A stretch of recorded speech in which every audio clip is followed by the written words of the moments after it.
अस्सलाम वालेकुम दोस्तों, welcome to my channel my simple cuisine. उम्मीद है आप लोग खैरियत से होंगे। मैं हूँ बीना सफदर और मैं लाती हूँ आपके लिए इजी डिलीशियस रेसिपीज़।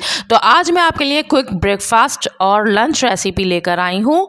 बहुत ही इजी मसाला लच्छा पराठा की रेसिपी लेकर आई हूँ और किस तरह से हम आसानी से पराठे में ये लेयर्स बनाएंगे, ये जानने के लिए रेसिपी को एंड तक लाजमी देखें और स्टेप बाय स्टेप फॉलो करें। तो चलिए रेसिपी स्टार्ट करते हैं।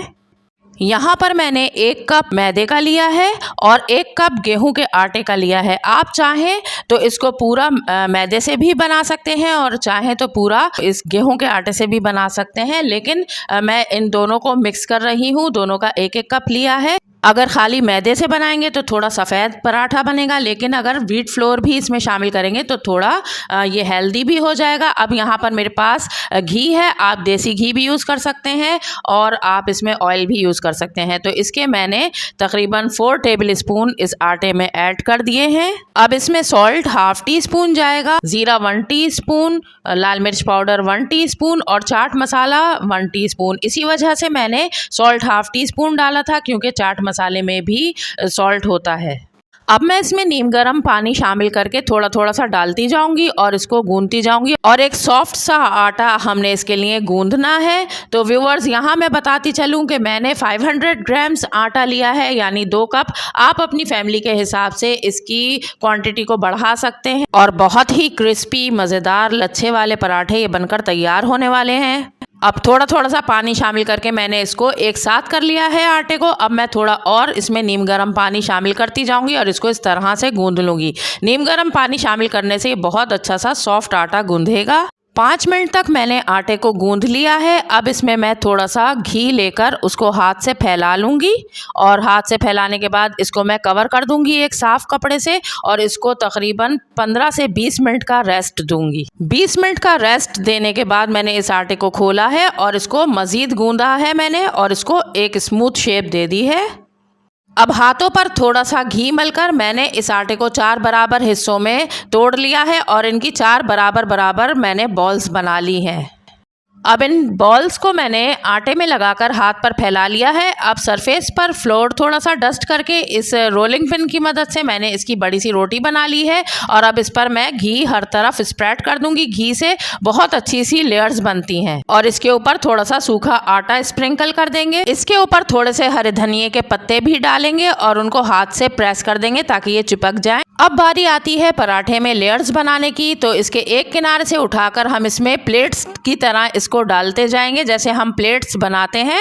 और ये भी एक बहुत फ़न का काम है, बहुत मज़ा आता है इस तरह से पराठा बनाने में। तो देखिए, जिस तरह से मैं इसमें ये लेयर्स डाल रही हूँ प्लेट्स की तरह, जैसे हम बचपन में एक फ़ैन बनाते थे कागज़ का, उसमें इस तरह से हम प्लेट्स बनाते थे, वो उसी तरह से इसके अंदर भी हमने प्लेट्स बनानी है। और यहाँ लेयर्स कंप्लीट हो गई हैं, तो मैंने इसको लंबाई के रुख पर सीधा करके रख लिया है। आप देखें कितनी ऊपर लेयर्स नज़र आ रही हैं। अब बीच से मैंने इसको स्ट्रेच कर लिया है और लंबा करके मैंने इसको एक किनारे से रोल करते हुए दूसरे किनारे तक लेकर आई हूँ और इसका आखिरी किनारा नीचे दबा दिया है। तो ये एक पेड़ा हमारा तैयार हो गया है। इसको हम रख देंगे और दूसरे पेड़े भी इसी तरह से तैयार कर लेंगे। और यहाँ पेड़े तैयार हो गए हैं, तो इनके ऊपर मैं घी लगा दूंगी हर पेड़े के ऊपर और इनको 15 मिनट का मैं रेस्ट दूंगी। जितना अच्छा आप इनको रेस्ट देंगे उतनी ही अच्छी आपकी लेयर्स बनेंगी। इनको रेस्ट देना बहुत ज़रूरी है। तो इसके लिए मैंने एक कपड़ा इनके ऊपर ढक दिया है और इनको 15 मिनट का रेस्ट दे रही हूँ। 15 मिनट के बाद सरफेस पर थोड़ा सा आटा छिड़क कर इस पेड़े को मैंने हाथ से रखकर दबाया है और इसको बड़ा कर रही हूँ। हल्के हल्के हाथों से इसको दबाना है और बड़ा करना है और हल्के हाथों से इसको रोलिंग पिन से बेलकर मैंने पराठा बना लिया है। और ये देखिए, ना ज़्यादा पतला है ना ज़्यादा मोटा, इस तरह का हमने इसका पराठा तैयार करना है। और अब इसको हाथ पर बढ़ाकर हमने इसको पहले से गरम तवे पर डाल दिया है और इसको एक तरफ जब इसके ऊपर ब्राउन से निशान आ जाएंगे तो मैं जब तक इसको लो फ्लेम पर सेकूंगी। और यहाँ पर देखिए, ऊपर से हल्का सा ब्राउन हुआ है तो मैंने इसको पलट दिया है और दूसरी तरफ से भी सेक लिया है।